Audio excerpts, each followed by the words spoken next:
welcome to episode number 33 of That Dog Training Show with Tanya Yarbrough, and that's me. That's awkward. Anyway, today's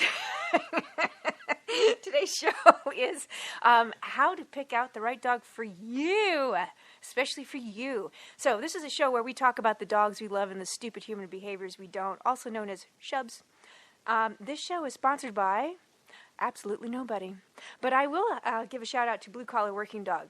Good people who can offer you quality food, training supplies, and training information. In fact, that's the place where I teach group classes. Intense group classes. So, speaking of your last chance to take an obedience class from me this year, it's coming up on October 25th and 26th. Your first chance, however, to take, and the last chance actually, mathematically speaking, the brand new Master Distraction class, which will be also on October 25th. So to all you street obedience graduates out there for the past 4.5 years, I'm talking to you. This is the next level you requested. So check out bluecollarworkingdog.com and read the description of the classes and see if one fits you or someone you know, like your neighbor with that obnoxious dog. As far as the Pack Leadership 101 seminar, that is still every third Sunday of the month. No dogs, just people. Possibly beer. The longest running one-woman show with hugely important information about to relate to your how to relate to your dogs.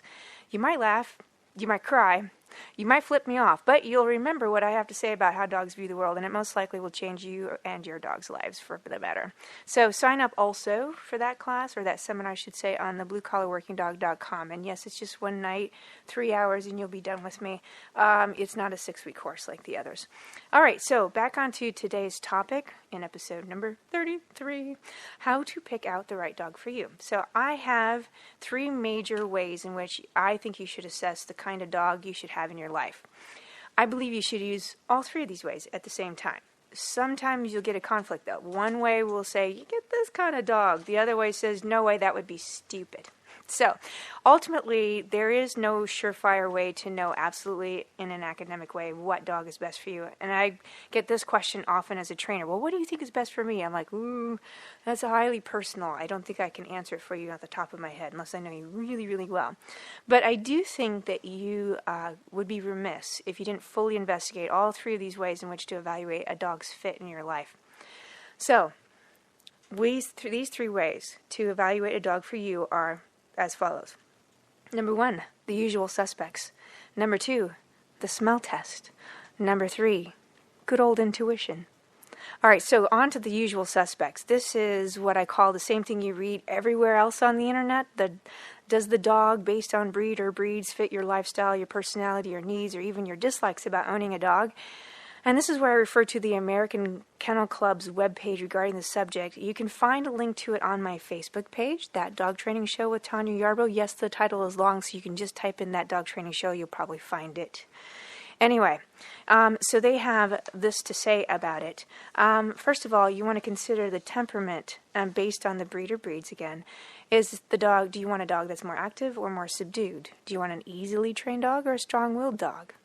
Do you want a dog that tends to be friendly to everyone it sees, or one that is loyal to the family and a little aloof towards strangers?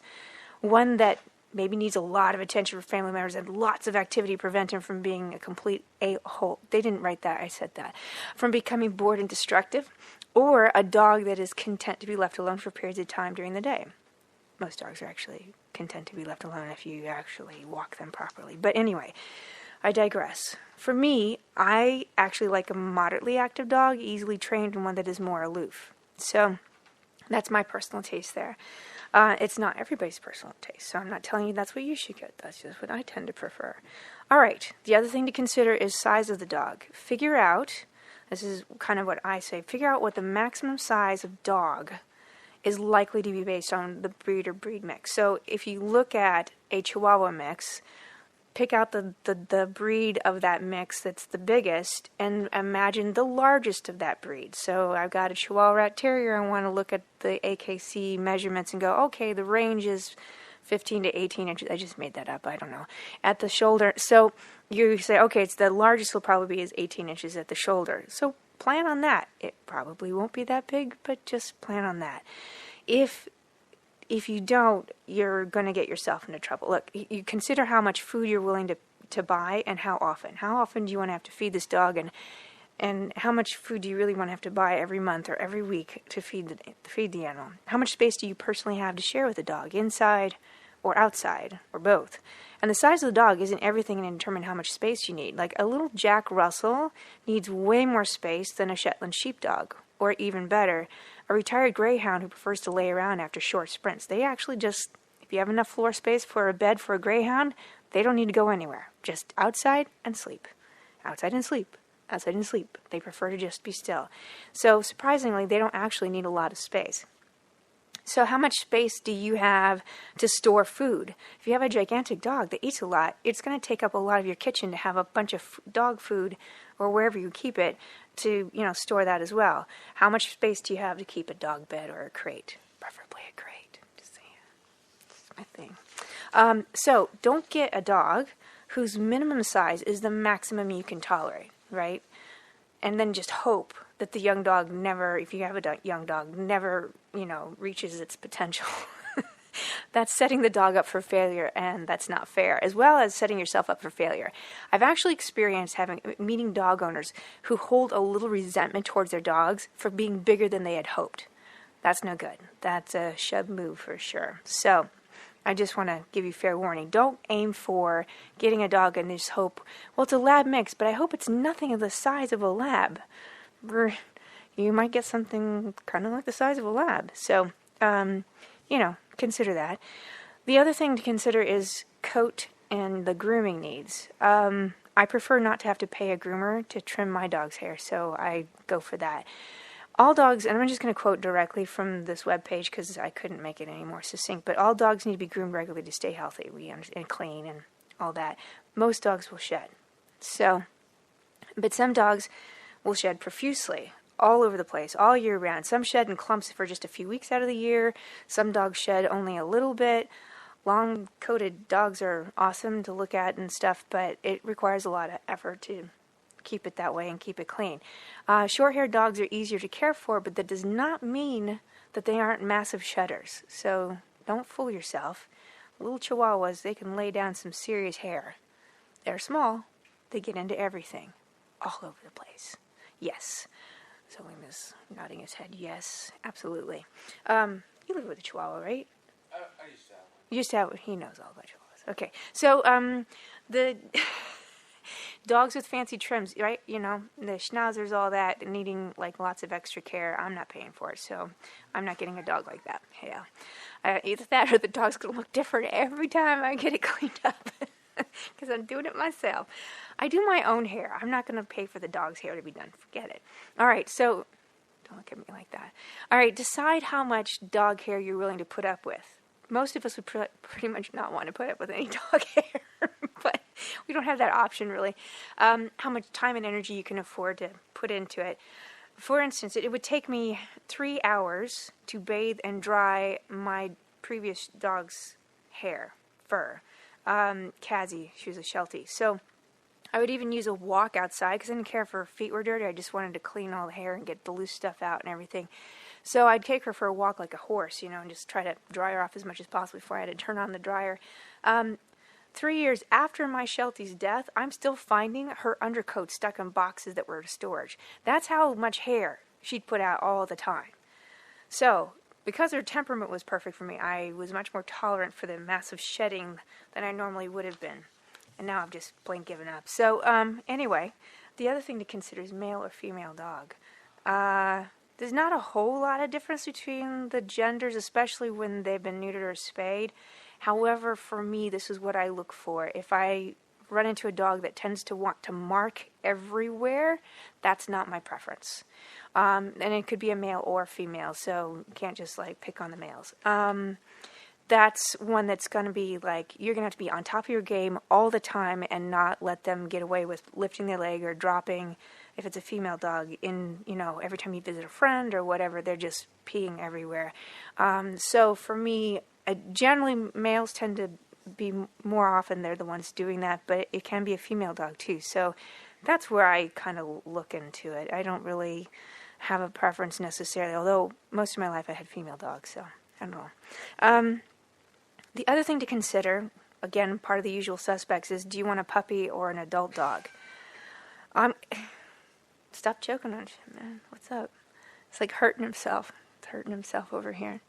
Anyway, sound engineer's going down fast. Anyway, the puppy or adult question. Puppies are hard. This is what I tell people. As I tell them all the time. They'll come to me and say, "Oh my gosh, I haven't slept for a couple of months, and this is like, and do I really have to like keep watching them when they're running around the house so they don't pee?" I'm like, "Yes, puppies are hard. You chose to get a puppy. I had a puppy once. It was my Sheltie. I about killed myself, and I know about dogs, and it's hard. So, you have the advantage with a puppy not getting all the baggage or learned behaviors, etc., but they're just difficult. You're not going to get sleep. You have to regulate their circadian rhythm all day, all night long. So puppy socialization, is just kind of a full-time job. It's just a full-time job. And I recommend 6 months of being home or being able to take your dog with you to work or both to be able to handle that. And if you can't offer that kind of time and effort and lack of sleep, then don't get a puppy. Just don't.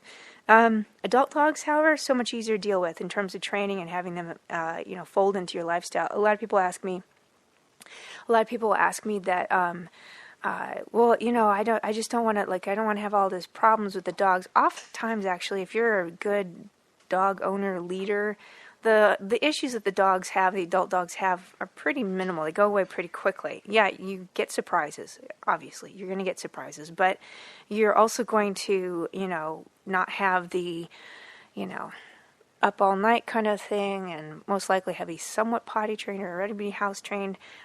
So there's a lot of advantages to taking an older dog instead of a puppy. So my recommendation, if anybody asks me, I say go for the older dog. And yes, they're trainable, even up to the age of 10. That's totally fine. Unless they have brain damage, they're still trainable. All right. Health.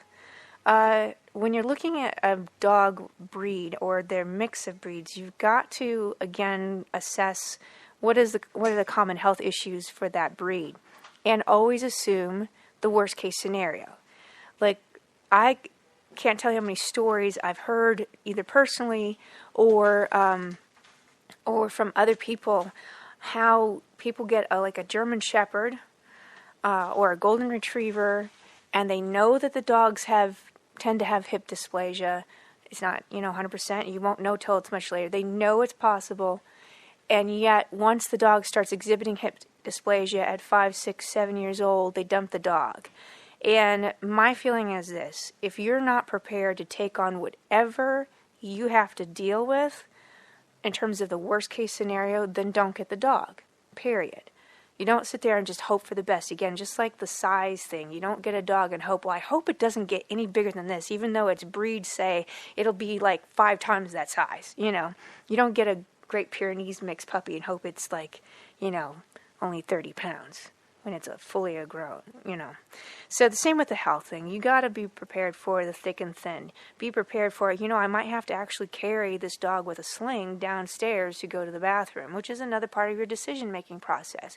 So, it's just something, if you're going to pick out a dog, just like anything else, you just sort of need to, be prepared to commit for better or for worse in terms of health, no matter what. So if you're not prepared for the onset of some degenerative diseases or whatever that's common for the breed or breed mixes, then no dog. Just get a hamster. I like hamsters. Hamsters are easy. They don't get hip dysplasia. They usually don't have ear infections.